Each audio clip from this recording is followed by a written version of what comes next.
Hey, over the last 2 weeks, about 4 of my thinking friends have recommended Three Body Problem on Netflix to me.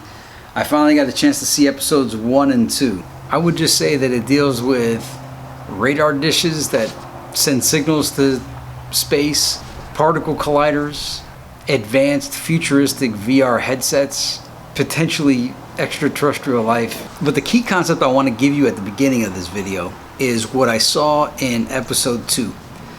So there's that advanced futuristic, almost alien looking VR headset, and the girl puts the headset on and she's in the VR world, assuming it's a game, and she's introduced to the guy who presents himself as the Count of the West, and she's amused by it. She's like she's like trying to touch him, and he's like, "How dare you touch a man of my status?" And she's like, "Wow, that's funny. This is role playing, huh?" And she's the little girl with him, and she's treating it like a game, and she's like, "So are we just like all, this is like a role playing game kind of thing?" And if you've watched this channel, I made that video last year in March 2023 about TINAG. This is not a game. And had I not learned all that and made that video, this next line the Count of the West says would have just went over my head. He says, "Enough talk of games. This is no game." Okay, so he basically said this is not a game. TINAG, he TINAG'd. He said, "Nah, this is not a game." And so by seeing him say that, so much occurred in my mind at that point, because I've never formally been part of any ARG or any LARP or anything like that. I don't want to be a part of a LARP or an ARG or anything. I'm just offended that ARGs and LARPs and TINAGs and unfictions are done to the population without the population knowing, and if you call people out on it, they stay in character because this is not a game. Okay, so but even all that, everything that I said in that video was more theoretical. I had never personally experienced it. Well, maybe I have. That's what my protest of the video was, is like, am I experiencing this? But then seeing it in this show, seeing him say this is not a game, enough talk of games, this is not a game, I was like, wow, this TINAG thing goes pretty far. So far that it's in this show in 2024. So the TINAG has never gone away. But that's only the tip of the iceberg. The next part is the English guy that uses the headset next. He's in there and he picks up the sand and he puts it in his mouth. He's like, well, he's amazed at the graphics. He's like, "Oh my God, look at this." And he puts some of the sand in his mouth and he can taste the texture of the sand. He's amazed that he's like, "Wow, okay." The lady slices his throat and he's like, "I could actually taste the blood." So he was really impressed of the immersiveness of the gaming environment, the gameplay, the gaming experience. So seeing all that take place, and this show isn't exclusively about VR. Okay, the VR, I think, is trying to tell us about our own world. Okay, so he's from the real world, the girl's from the real world. They put on this headset, instantaneously they're brought into this VR world, and they're demanded to stay in character. The point is, both of the characters, when they put the headset on, they were instantaneously brought into this other world that resembled real life, had 5 sensory experiences, to the point where it was kind of hard to differentiate between, all right, this world and the world we actually live in. And when they would take the headset off, I thought of a lot of things. One of the things I thought of was, if you're in a dream and you wind up getting killed or you fall off a building or whatever the heck, you wind up waking up. You snap out of it. You basically take the dream VR headset off and bam, you're in the real world again. How do we know? And so, yeah, I'm gonna ask it. How do we know this is the real world? How do we know we're not in a video game? How do we know we're not in a video game in a video game? I know it's all been asked many times. How do we know? Even worse. So I went to a ceremony, like a human ceremony for our culture, for our American culture the other day, after seeing this episode 2. And having this concept in mind of, as I've been thinking for the last year, is everybody in on this? Is this all a game? Is it just a big video game and everybody knows, everybody's in character, everybody be serious, everybody stays in character? If you ask them, hey, is this Is this a TINAG? What do you mean? This is not a game. So everybody stays in character. If I ask you if this is a game and it is a game, I need you to not stay in character. I'm not from the TINAG board seeing who's gonna fall out of character. I have a right to know if this is a game. I have a right to know if this is a game. And otherwise, I'm just gonna act like, hey, this is a game. It's not a game. It's not a game. This is not a game. All right, let me just look through this list here. So there were the blinking lights at the end of episode 1. So the main character is told, like, hey, look at the sky at midnight on this particular date. So she went out and she said, yeah, the sky's gonna wink at you. And all the stars in the sky blinked. Now, I'm pretty sure one of my friends sent this to me for like the dome concept of like, hey, did you see the dome winked at the person? Yeah. And seeing that, you start to ask, this is what I asked. It's like, how do we really know what the sun is? Actually, I'm going to get to that. So let me just read these notes here. So the blinking lights of the sky, the stars at midnight, they all blinked. There's radar dish arrays. Now in the show, it's just a single radar dish. But have you ever seen pictures of radar dish arrays? What are those things doing? And they've been there since at least the 70s, early 80s, maybe the 60s. What are all these radar dish, those big ones, not like the small DirecTV ones, but those big giant ones in the middle of nowhere? What are those things actually doing? Like, no, we're gonna get a cover story of what they do, but what do you think they really do? Erase what you've been told that they do. What do you think those radar dish arrays actually do? Okay. We're told something, but what do you think they really do? As I said, I'm only on episode 2. I think in episode 2 on the chalkboard, she explains the 3-body problem, and maybe the 3 bodies are Earth, Jupiter, and the Sun. The problem was that they couldn't generate enough power to send a signal to Jupiter, but they found that if they send this signal to the Sun, that the Sun would amplify the signal and it would make it to Jupiter. But when it comes to the Sun, I've been thinking lately a lot, like, what actually is the Sun?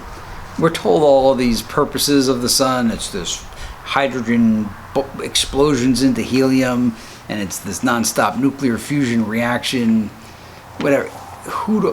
They tell you all the stuff about the Sun as if they for sure have the manual that came with Earth that said, well, if you look in the sky, here's this thing we call the Sun, and here's what its purpose is. We've been given purposes. We've been told a purpose for the Sun and the Moon, but they might not be right.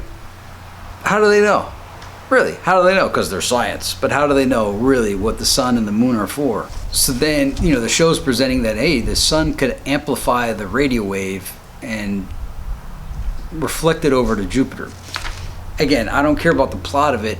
What it made me think of is, what is the Sun? Oh, it's to heat our planet, and to make the plants grow, and to make the soil. But it's like, yeah, but it's been going around the sky for millenniums. It's if millenniums really occurred in the past. It's in the sky. It's there every day. I've seen the Sun for 45 years. What does it really do?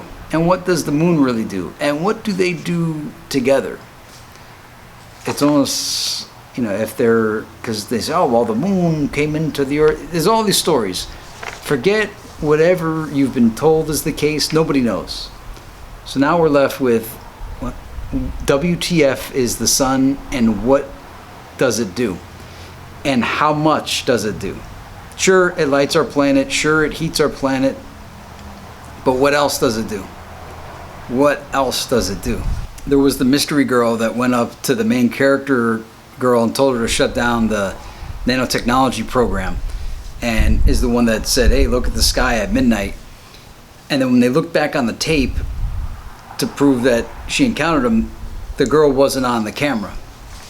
And so it's like, all right, well, how did the main character see the girl? Now, obviously, she got her cigarette lit by somebody, so there's the evidence that this person was there but just didn't show up on the camera.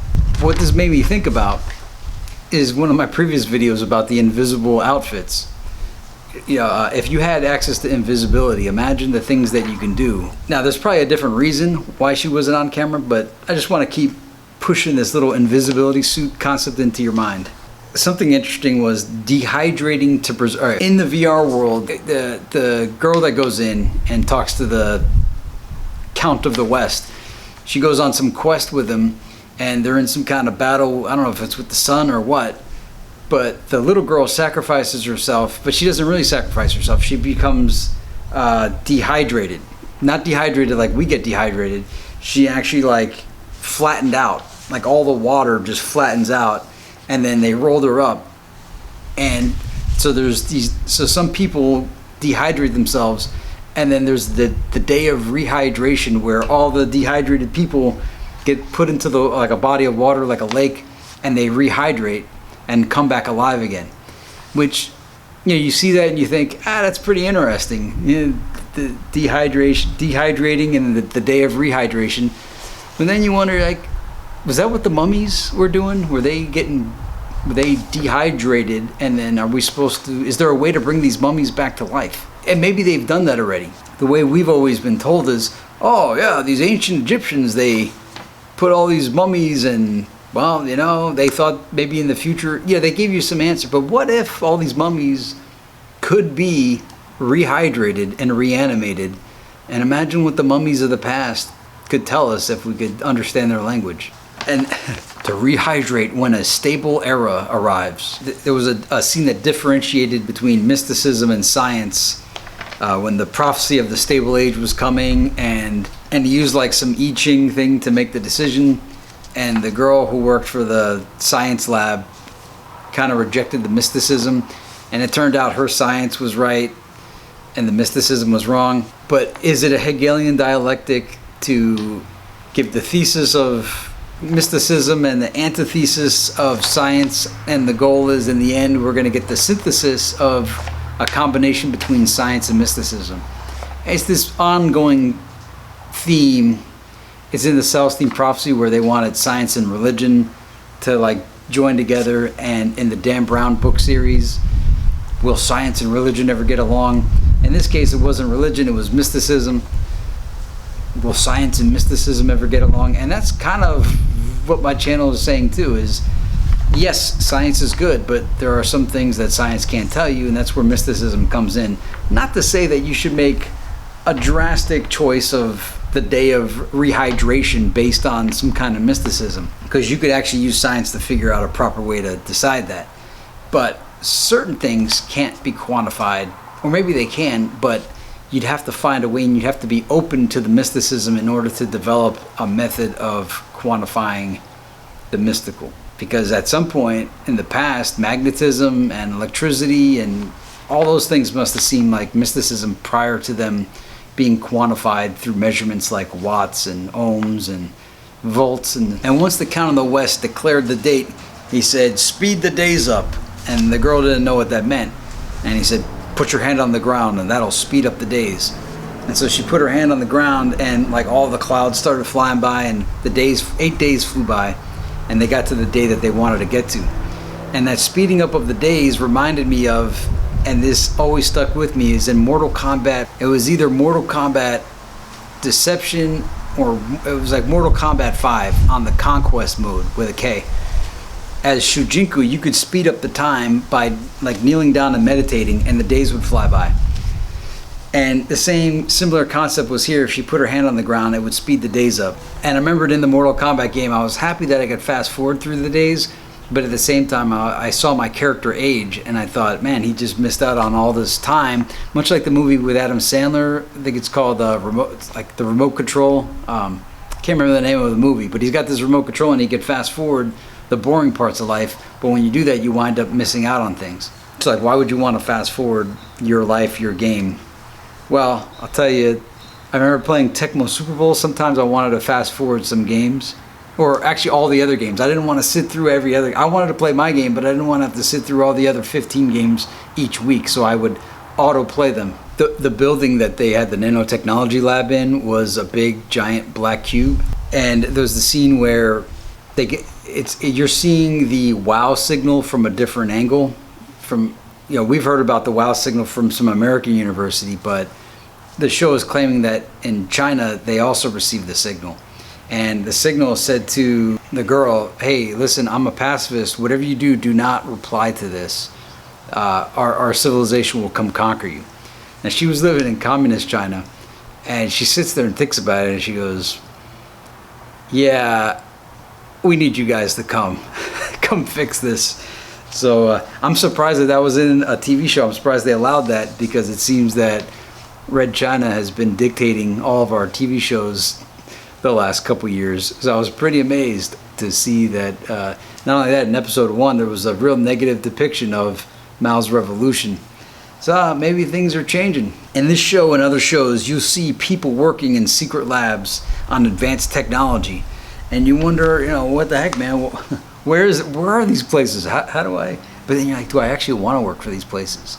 Because in episode 1, when the girl says, okay, I'll work on your radar dish system, they said, you know, you can never leave if you join this. So, you know, as much as I'd like to work on some advanced tech, if I can't ever go back, you know, if I can't leave, then do I want to do it? Now, if it was Tomorrowland, yeah, maybe I'd sign up for that. All of this has been going on for decades, while we, myself included, have been distracted.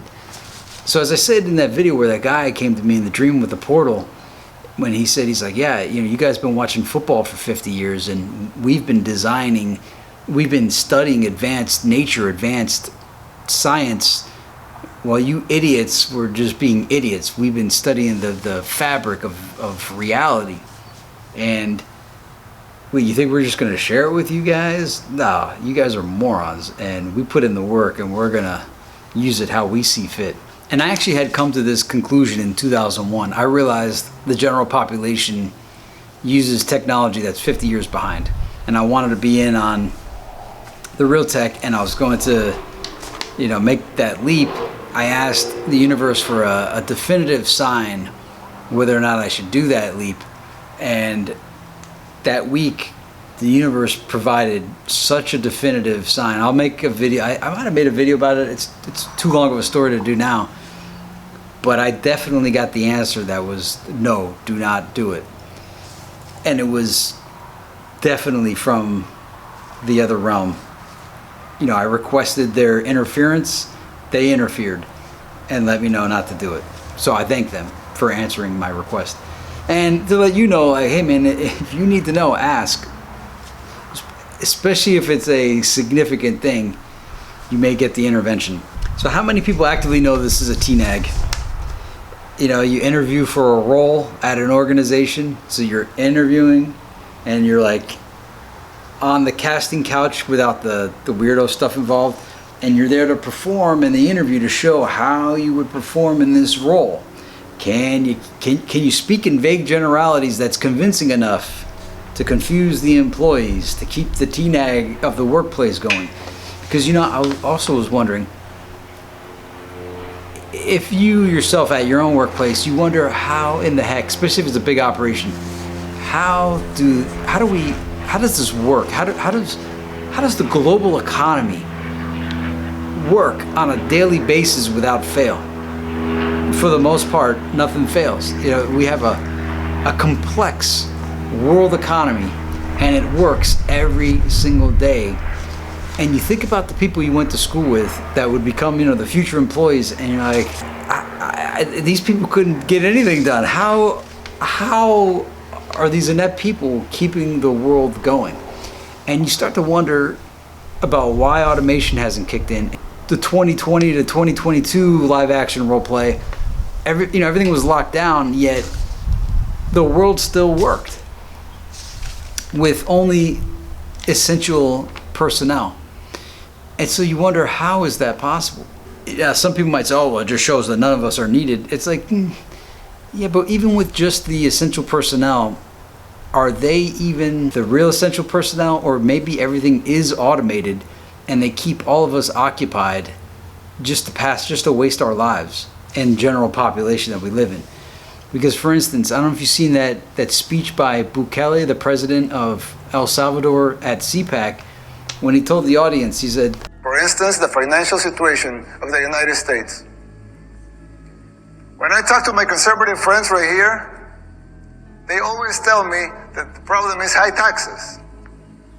But they're wrong. Of course, high taxes are extremely high here in the United States. I give you that. You're right in that. But that's not the real problem. The real problem is not the high taxes themselves, but the fact that they are not even really funding the government. But even those high taxes, higher than a lot of places in the world, but even those taxes are really funding the government. So who's financing the government? Government is financed by treasury bonds, paper. And who buys the treasury bonds? Mostly the Fed. And how does the Fed buy them? By printing money. But what backing does the Fed have for that money being printed? The treasury bonds themselves. So basically, you finance the government by printing money out of thin air. Someone could ask, well, so if the government can print unlimited amounts of money out of thin air, why did they collect taxes? I mean, in theory, it would make sense, right? If they can print unlimited amounts of money, why would they need taxes for? The answer is simple, but it's very shocking. The real problem is that you pay high taxes only to uphold the illusion that you are funding the government, which you are not. It's shocking, but it's true. The government is funded by money printing, paper backed with paper, a bubble that will inevitably burst.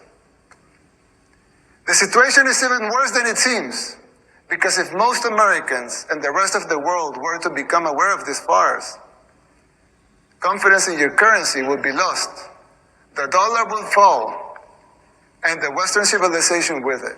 you know, your government does not need to charge you tax. The only reason they charge you the tax is so that you believe that you need to pay the tax.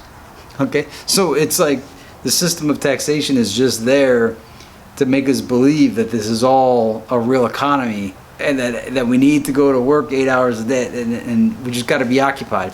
It's all to maintain and preserve the illusion.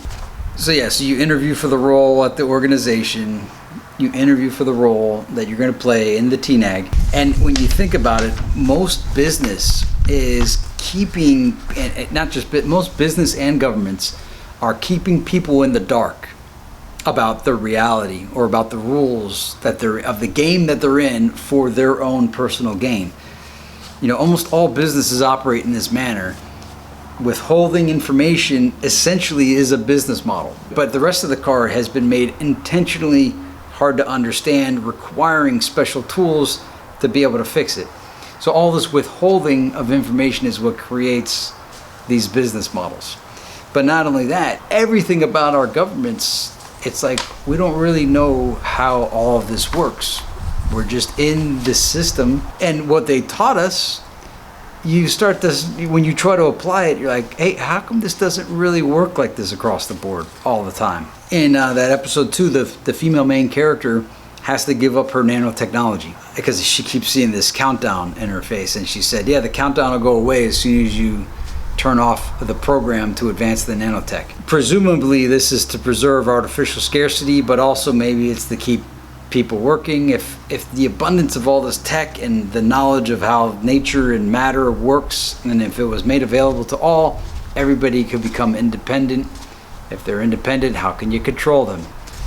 I don't want to control anybody. I just don't want to be controlled. So people, you know, and they say, well, people would use the tech harmfully against each other. I think the people that wanted to maintain control would use the technology to harm people. And people would remove the abundance for themselves if they had the knowledge on how to do it. We're stuck in a TINAG. We don't know what the real function of the sun is. We don't even know what the function of our government is. We don't know what the function of taxation is. We don't really know where all the tax money goes, whether it's local, federal, county. And you might think you know, but Catherine Austin Fitts actually had that data, and she put it online at one point, and then her house was swatted and they took all the databases. So that data was out there for a short period of time, and it was misused by the people in power. The people that had the power didn't like that information out there, and so they removed it. I might be stretching this, but I did detect 2 famous Q slogans in the show. The first one is "Nothing can stop what is coming, nothing." That was repeated by the people in the alien cult, where they believe that the aliens were going to show up 400 years from now, and nothing could stop what is coming, nothing. And then the other one is for the bodies to rehydrate. As long as one of us survives, all of us survive. And the Q slogan is, "Where we go one, we go all." Not only that, we're getting these Q posts, and still to this day, we don't know where they came from. Much like the signal from space or wherever it came from. Nobody really knows where it came from. I mean, they assume they know, but we think we know who's given us all 4,962 Q posts, but who really knows? So anyway, that is my review of 3 Body Problem, episodes 1 and 2. I'm looking forward to seeing episode 3 tonight. Once again, I just want to stress, how do you know this is the real world? Are we in a game? Are we in a game within a game? Are we in a game within a game within a game? Are we within a game infinity? Is this a TINAG? Is that the secret that the people that know this is a game? That's the secret of the secret societies, and they keeping it from everybody by staying in character. Reminder that from 20 to 2022, people stayed in character to maintain the corona thing. We can't let that happen again. Did I say how do we know what the sun does? How do we know what the moon does? How do we know what the ground is?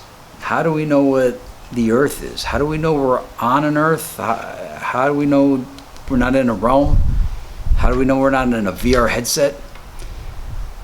Some of you think you've actually seen the whole world, but you've never really been to outer space, but you demand that picture that you saw of the whole world from space is real, but you don't really know. But you demand that it's real because you can't imagine that you've been lied to as hard as we have been. I just want the answers. I have a right to know. I have a right to know. I have a right to know. I want to know what this is. I want out of the rat race. I want full enjoyment of my life. I want the adventure of my life to be my adventure, not stuck in someone else's. I would like the answers. Anyway, till next time, may the force be with you. See you again.